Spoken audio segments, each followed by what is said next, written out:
Right, let's start with this report in the Times. What does it say? Well, it says that the FA have sounded out Pep Guardiola about Guardiola becoming the next England manager, and also that he's likely to make up his mind about what he wants to do next in the next few weeks. Now, the FA's position is very clear.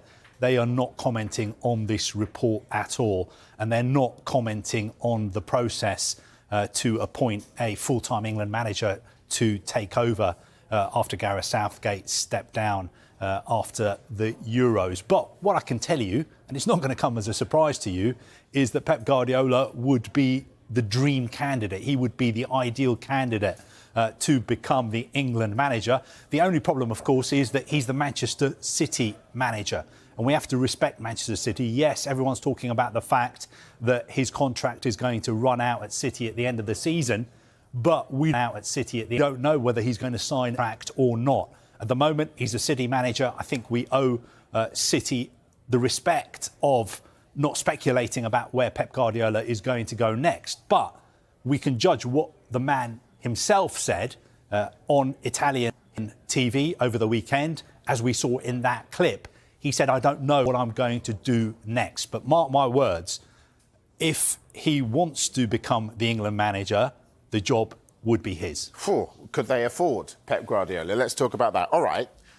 So whether it's Pep or not, let's look at this England manager's role.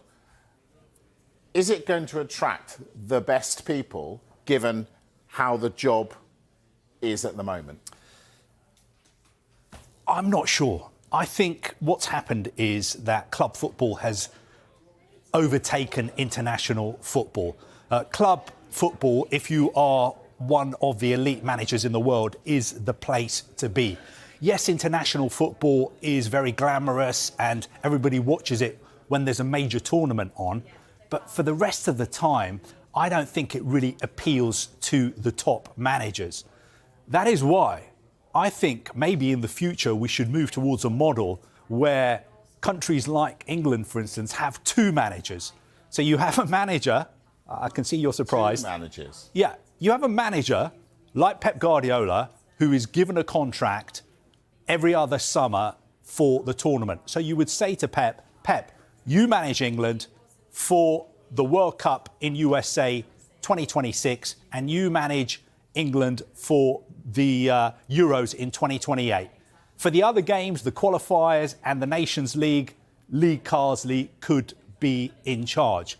That is one way I think the international game could develop, because somebody like Pep Guardiola, somebody who's at the peak of his powers, arguably the greatest manager of all time, are you really saying to me that he's going to be that tempted by the prospect of taking charge for pretty meaningless Nation League games and also Euro and World Cup qualifiers, which, with all due respect, England normally just coast through? Hold on. What about continuity?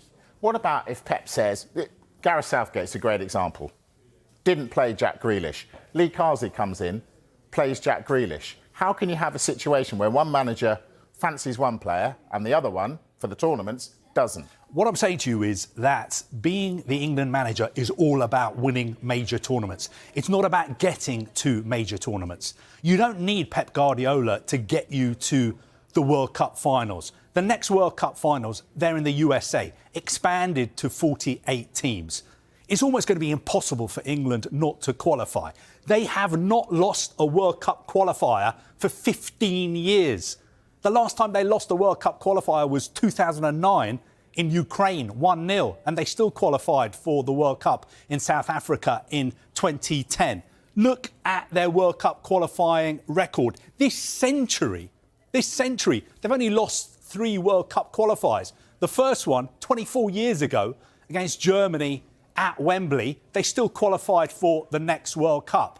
They lost another qualifier, I think, back in 2005 against Northern Ireland in Belfast. They still qualified for the World Cup in 2006. And then that game in Ukraine 15 years ago. So all I'm saying to you is, I don't think you need Pep Guardiola to qualify for World Cups. What you need is Pep Guardiola when you are in the World Cup finals, because I think he can be the difference between you getting to the final, losing to Spain, losing on penalties to Italy, and actually winning a major trophy for the first time in 1966. And it's a similar story for the Euros. You don't need Pep Guardiola to get you to the Euros, because the next Euros in 2028, they're in the UK.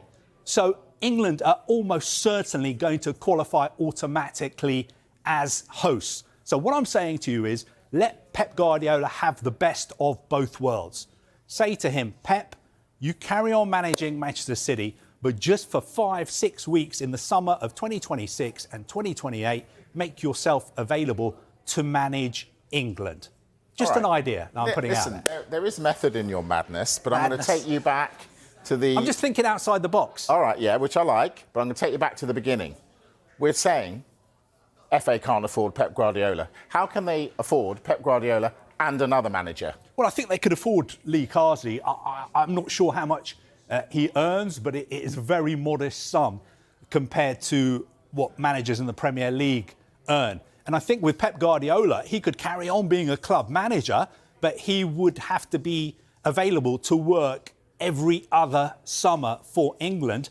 And of course, he would be paid a big sum for that. And also there would be a massive bonus if England were to win the World Cup or the Euros. I know it sounds a bit out there, it sounds controversial, but just put yourself in the position of an England player at a major tournament. Who do you want on the touchline? You want the greatest manager of all time, with all due respect to Sir Alex Ferguson. You want Pep Guardiola. You want to stop this, whatever it is, 60, 70 years of hurt. You want to win a major trophy. And I think the way to do it is to have Pep and Lee, or Pep and somebody else. But forget about this two managers, because if we believe what the Times are reporting, and there's no reason why we shouldn't, because their stories are always impeccably sourced, I think the FA are sounding out Pep Guardiola. They're not interested in my plan because they want to stick to plan A, which is to get the best person for the job.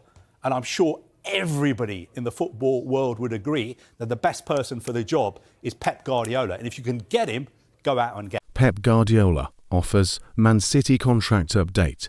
With England job admission, Pep Guardiola rumoured to be leaving Man City in 2025 England. Job remains available. After Gareth Southgate's exit, five-time Premier League winner has spoken about future Manchester City manager. Pep Guardiola has claimed he has not made any decisions about his future, and that anything could still happen beyond this season. Guardiola is in the final year of his contract with City, having been with the club since 2016 to make it by the far longest spell of his coaching career to date. It was reported earlier this month that a decision over Guardiola's departure at the end of his contract was made at the end of last season. City's response to that has been trying to persuade him otherwise, and rumour has it he's considering extending again. Guardiola has been touted as a potential England manager, with the FA yet to make a permanent plan following Gareth Southgate's resignation following Euro 2024. The timing, with the Spaniard potentially available from summer 2025, a year before the next World Cup, and Lee Carsley holding the fort in the intervening months as an interim, is convenient, but in an appearance on Italian television during the international break, Guardiola denied that anything with regard to his future has been decided. "It's not true. I haven't decided yet," he said on the subject of leaving City in 2025 to CHE Tempo CHE Far. "And it is not even true that I will be the next England coach. If I had decided, I would say it. I don't know either. Anything can happen. The potential need for succession planning at City will come into play at some stage." It was reported over the weekend that the club want a definitive answer from Guardiola by the end of the calendar year, which would give them time to scan the market for the best possible replacement. That apparent deadline is already only 11 weeks away. In that sense, Liverpool had several months to secure Arne Slot as a successor to Jurgen Klopp, and that has worked wonders for the resurgent Reds. So far, change is definitely coming at the Etihad Stadium in 2025, regardless of Guardiola's intentions. long-serving director of football, Saiki Bijiristain's departure, as he moves towards retirement, has been confirmed, with former Newcastle United midfielder Hugo Viana already appointed as his successor from next season after impressing in a similar role in recent years with Sporting CP in Portugal.